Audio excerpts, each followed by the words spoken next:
What is up, Dynasty Leaguers? Welcome back to another DLF YouTube channel video. Today we're going to be running through what it takes for a running back to finish as a top 5 fantasy running back. How do they score their points? What do they need just in general to be that elite fantasy running back that we all know and love for our fantasy league? So let's get right into the video.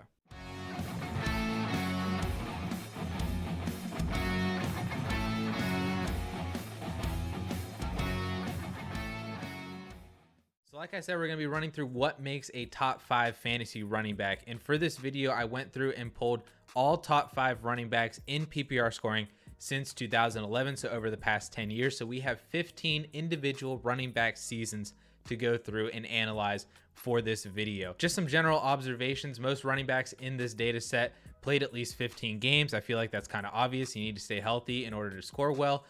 Le'Veon Bell did it once in 12 games. Arian Foster did it twice in 13 games. Those are really the only two outliers, but most of these players played in at least 15 or 16 games. And then additionally, the average PPR points needed is 318 points, and that average has actually held pretty well on a year-to-year basis since 2011. Obviously a little dip, a little above that as well, but the average of 318 PPR points has held true pretty well over the past 10 years.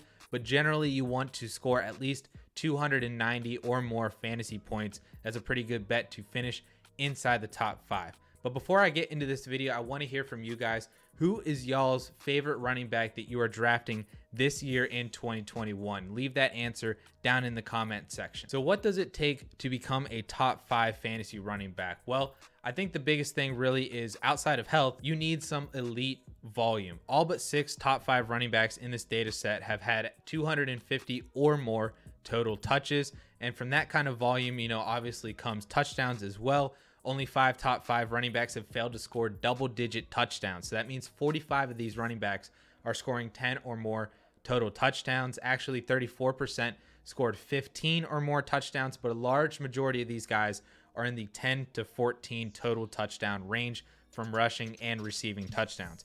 And while rushing volume and touchdowns are important, the receiving volume is also very key as well. 75% of running backs had at least 45 or more receptions, which is basically a floor of 3 receptions per game.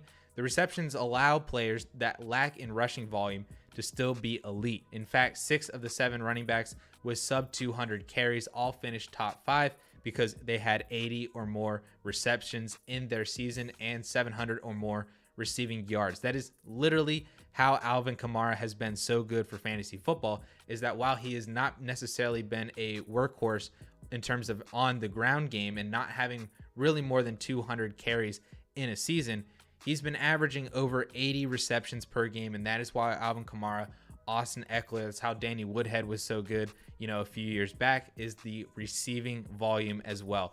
But if you're not that type of a PPR type of receiving back, generally you want to have some sort of mix and match of 200 plus carries and additional 45 or more receptions. That will get you over the 250 mark, and then that will also give you a solid receiving floor with some upside as well if you were to catch more or score more because you're getting the ball more through the air.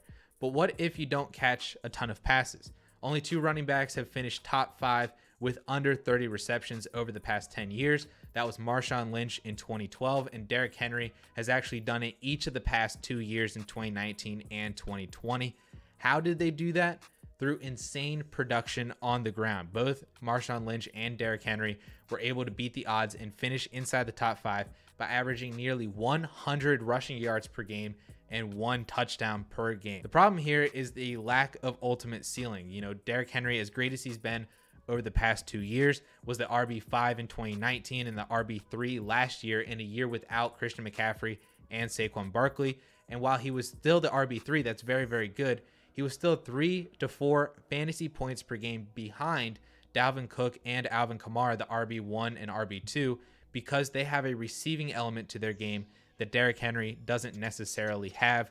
So that is kind of where you need that insane on the ground production if you are not catching passes, and why it's been so rare for a running back to not have some sort of a receiving workload and still finish inside the top 5. And beasts like Derrick Henry and Marshawn Lynch were able to do it but they've only done it 3 total times since 2011. So I'd like to say, if you've been learning or finding value from this video, please hit that like button so this video can be found by more people and ultimately really helps out our channel as well. To sum this all up, basically, in order for a running back to finish as a top 5 running back, we are looking for them to have 250 or more total touches and double-digit touchdowns. From those 250 touches, like I said, we need to have a base receiving floor of at least 45 to 50 receptions as well, so we can get anywhere from 200 plus or more carries and another 45 or more receptions. That could get us to that 250 total touch mark. And then you need to score those double-digit touchdowns. Those two things are pretty key, and not a lot of running backs have really been able to get both of those things in a single season. Otherwise, if you don't have those things, then you basically just need to be Derrick Henry and go absolute beast mode on the ground. Like I said, like run for 2,000 yards, score over 1 touchdown per game, and have absolute insane ground production. Because if you're not doing that and you're not getting 250 touches and double-digit touchdowns with a receiving floor, it's going to be really hard for you to finish as a top 5 fantasy running back. So I hope you found this video to be helpful when you are drafting running backs this year in 2021. Click here if you want some quick analysis on Cam Akers' Achilles injury, and I will catch you guys later.